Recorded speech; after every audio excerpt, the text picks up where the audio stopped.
Hello friends, তো দেখো আজ আমি তোমাদের একটি মজার গল্প পড়াতে চলেছি। তো মজার গল্পটা লিখেছেন হচ্ছে সত্যজিৎ রায়। সত্যজিৎ রায়ের লেখা একটি গল্প হচ্ছে যখন ছোট ছিলাম।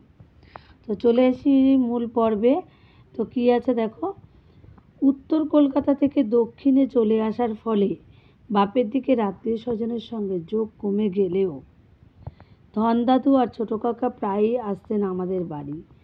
দাদু তখন কোনান ডয়েলের গল্প উপন্যাস বাংলায় অনুবাদ করছেন। পোশাকে সাহেবি ভাব, বরকতালির দোকান থেকে স্যুট করান। বিকেলে বাড়ি থেকে বেরোলেই টাই পরে বেরোন। ট্রামের মান্থলি টিকিট আছে। সপ্তাহে অন্তত 3 দিন আসেন আমাদের বাড়ি।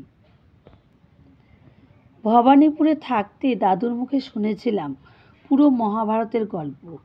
এক এক দিনে এক একটা পরিচ্ছেদ। একটা বিশেষ ঘটনা দাদুকে দিয়ে অন্তত বার চারেক বলিয়েছি। তখন আমার মনে হতো মহাভারতের সেটা সবচেয়ে গায়ে কাটা দেওয়া ঘটনা। সেটা হলো কুরুক্ষেত্র যুদ্ধে জয়দ্রথ বধ। জয়দ্রথ কৌরবদের দিকে বড় যোদ্ধা। অর্জুন অনেক চেষ্টা করেও তাকে মারতে পারেননি। আজ সে প্রতিজ্ঞা করেছে জয়দ্রথকে না মারতে পারলে সে নিজে আগুনে পুড়ে মরবে। এই প্রতিজ্ঞার কথা কৌরবরাও শুনেছে। যুদ্ধ হয় সূর্যাস্ত পর্যন্ত। সূর্য ডুবু তখনও পর্যন্ত অর্জুন কিছু করতে পারেনি। এমন সময় অর্জুনের সারথি কৃষ্ণ মন্ত্র বলে চারিদিক অন্ধকার করে সূর্যকে ডেকে দিলেন। কৌরবরা দিনের শেষ ভেবে ঢিলে দিল, আর সেই সুযোগে অর্জুন জয়দ্রথের মাথা উড়িয়ে দিল এক বাণে। কিন্তু এখানেও মুশকিল। জয়দ্রথের বাবা রাজা বিদ্ধক্ষেত্র ছেলের জন্মের সময় দৈববাণী শুনেছিলেন যে যুদ্ধক্ষেত্রে তার ছেলের মাথা কাটা যাবে। শুনে তিনি অভিশাপ দিয়েছিলেন, কাটা মুন্ডু মাটিতে পড়লে যে ফেলেছে তার নিজের মাথা চৌচির হয়ে যাবে।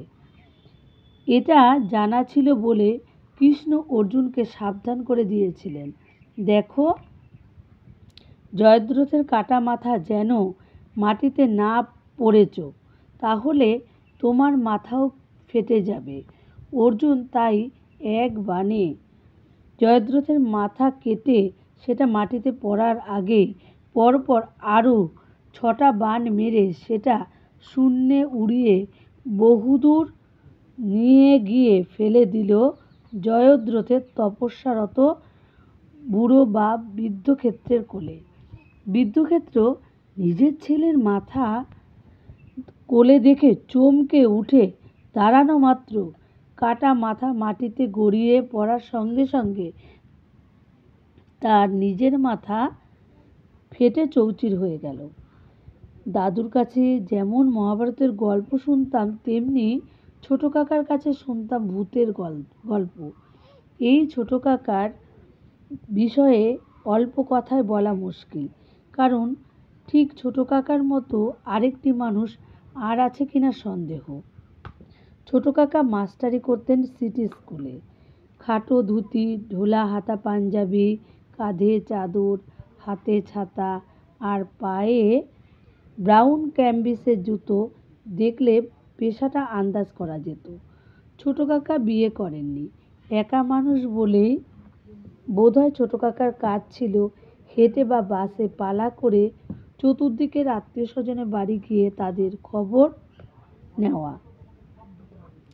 আমার বিশ্বাস আমাদের বিরাট ছড়ানো রায় পরিবারের সবাইকে একমাত্র ছোট কাকাই চিনতেন। মজার মানুষের স্বপ্নগুলো মজার হয় কিনা জানি না, ছোট কাকার স্বপ্নের কথা শুনে তাই মনে হতো। একবার স্বপ্ন দেখলেন এক জায়গায় খুব জাঁকিয়ে কীর্তন হচ্ছে। কিছুক্ষণ শুনে বুঝলেন গানের কথা শুধু একটি মাত্র লাইন, সত্য বেগুন জলে। কিভাবে এই লাইনটা গাওয়া হচ্ছিল সেটাও ছোট কাকা নিজে গেয়ে শুনিয়ে দিয়েছিলেন। আরেকটা স্বপ্নে দেখলেন কলকাতায় রাস্তায় প্রসেশন বেরিয়েছে, মানুষের নয় বাদরের।